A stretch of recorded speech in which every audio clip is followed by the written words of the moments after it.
On reste debout, c'est bien. Tu préfères quoi? C'est comme tu veux. Je sais pas, c'est vous, hein, vous me dites, moi je suis bien debout. Ouais, je me allez, ça se fait. en hasard. On s'installe ici.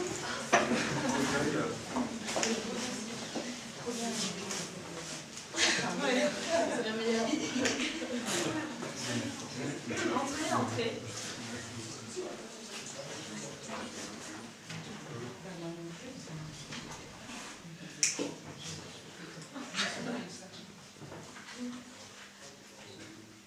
Bon, je lis très mal, je suis présent.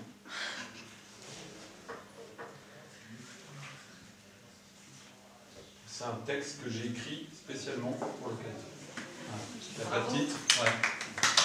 Bravo.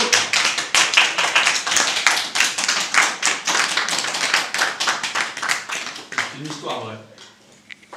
C'est passé dans le 19e à Paris, chez moi. Tu peux t'asseoir aussi si tu veux. Non, je suis bien debout. Ouais, Ouais, un petit peu. Alors.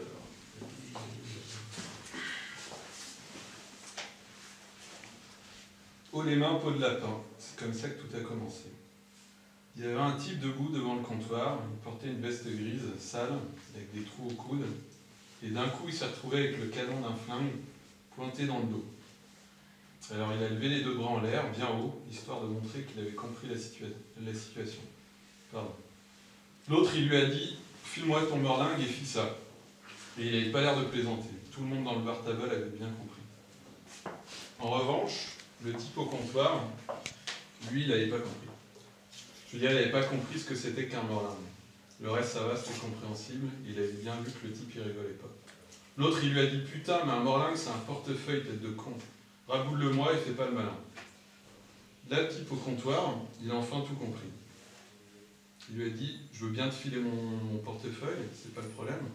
Mais par contre, mon pote, je te préviens, il n'y a rien dedans. » L'autre lui a dit « Me prends pas pour un bleu, putain, file-le-moi et mène-toi le cul. » Là, le type au comptoir, il lui a dit « Non, non, mais je te mens pas, regardons, je suis à sec, il n'y a plus rien. Je viens juste de me boire tout ce qui me restait. » C'est-à-dire presque rien, parce que le mec, il n'était pas blindé, ça se voyait gros comme une maison. Là, il a rajouté « Tu sais, moi, je suis juste un pauvre pochetron. Je fais que boire toutes mes allocs, chaque jour que Dieu fait. Tu comprends, je sais rien faire d'autre. Alors, ça ne sert pas à grand-chose de me braquer ton pétard dans le dos. » Là-dessus, l'autre, il a trop rien dit au début.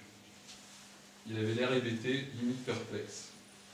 On ne lui avait jamais fait ça là. Il a bien pris le temps de réfléchir à ce qui se passait. Ensuite, après avoir repris ses esprits, il a regardé vite fait dans le portefeuille du gars, histoire de bien vérifier. Et il a bien vu que c'était pas des cracks, que le type il avait dit vrai. Il n'y avait rien, pas un bifton, que de. Alors là, il a relevé la tête, et ni une ni deux, il a tiré. Il n'a pas cherché à comprendre.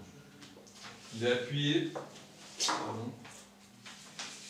Il a appuyé sur la gâchette, ça fait un bruit sourd, pan, et le type devant le comptoir, il s'est écroulé sur le sol du bar tabac, sans ajouter quoi que ce soit de plus.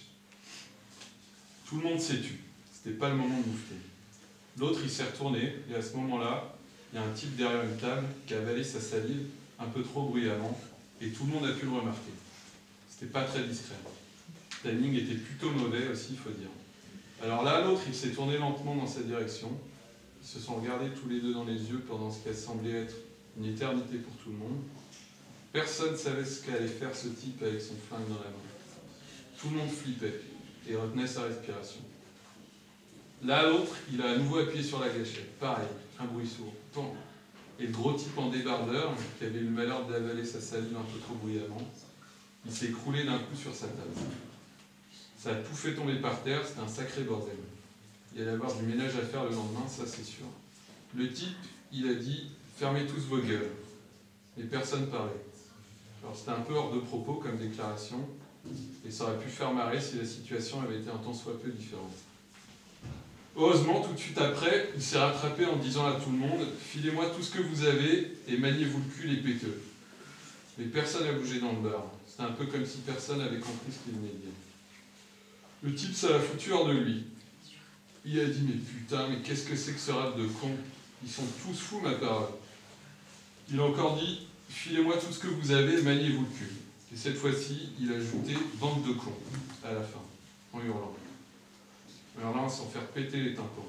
Il était tout rouge tellement il était furibard. C'était quelque chose. Mais là, pareil, une fois de plus, personne n'a bougé. C'était très étrange comme cas de figure. Ils se sont tous regardés les uns les autres. Le type, il était furax. Il allait bientôt exploser, c'était évident. Là, un des gars, celui qui était dans le coin droit, près du baby-foot, il a dit « Écoute, mon gars, tu t'es un peu, comme qui dirait, trompé d'endroit. Je crois que c'est assez évident pour tout le monde. Ici, on est tous des pochetrons. On n'a pas un radis. C'est un bar de pauvres types. Tu ferais mieux de t'en aller et d'aller braquer un bar de Richard dans les beaux quartiers, si tu veux mon avis. » Et là-dessus, ils se sont tous mis à se marrer en même temps. Ça a commencé par un rire étouffé dans le fond, et puis d'un coup, ça a éclaté. Ils se sont tous bidonnés à en plus pouvoir. Tous. Avec le même rire gras et aviné. Ils étaient tous fins bourrés, il n'y avait pas de doute là-dessus. Tous des pochetrons.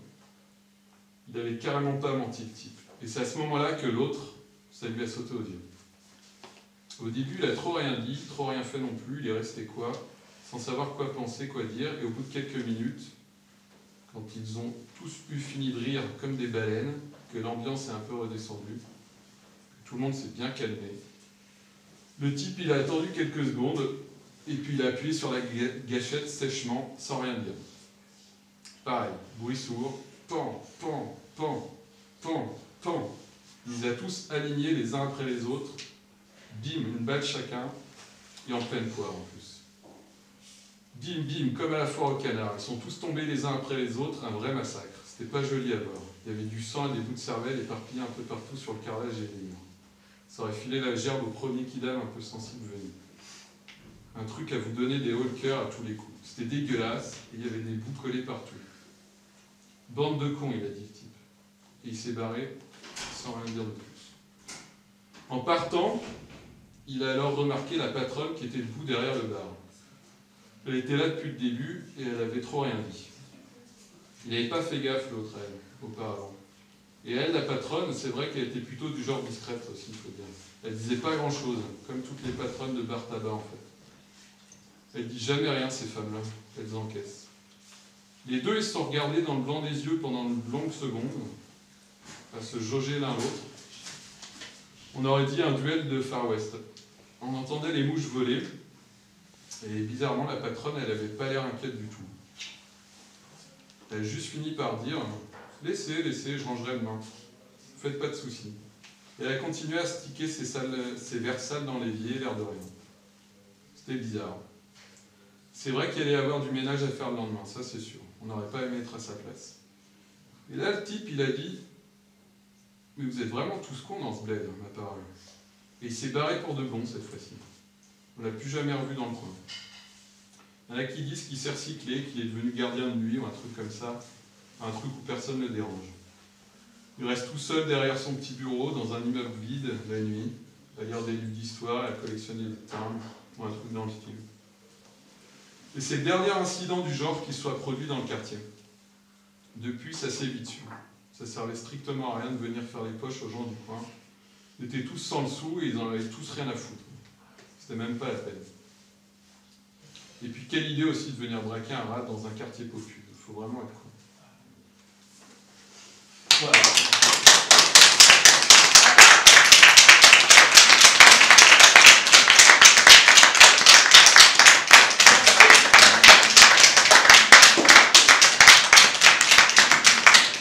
Merci beaucoup. Bravo. Merci à toi. Et le premier roman, il sort quand? Oh putain, j'aimerais bien le savoir. Il s'appellera comment? Il s'appelle, je sais pas, c'est la fuite des cerveaux. Okay. Je sais pas, j'imagine que c'est la fuite des cerveaux. Il est déjà écrit. Ouais, il est déjà écrit. Il reste plus 80 minutes. Et on peut te retrouver sur MySpace, Sur Facebook. Sur Facebook, Ouais. Blogspot. Et puis, Blogspot. non, je sais pas, Non. ton blog c'est quoi? Ah si, oui, t'as raison. Ouais. Monsieur Chute. Monsieur Chute. Ouais, faut mettre Monsieur Chute sur Google. Ah, c'est vrai, j'ai mon blog. Ça marche tout. Merci. Donc dans quelques minutes, il va y avoir une autre performance dans la cuisine. Voilà. Est-ce que c'est chouette? Ah oui, mais je suis très bien en fait. Comme ça. Je fais des études. Si j'avais pu choisir. Ouais, une meuf. Ouais, une meuf. Petit commentaire après coup sur la réception, l'impression d'expression. Oula, tu m'en demandes beaucoup. Non, tout le monde était silencieux, c'était cool.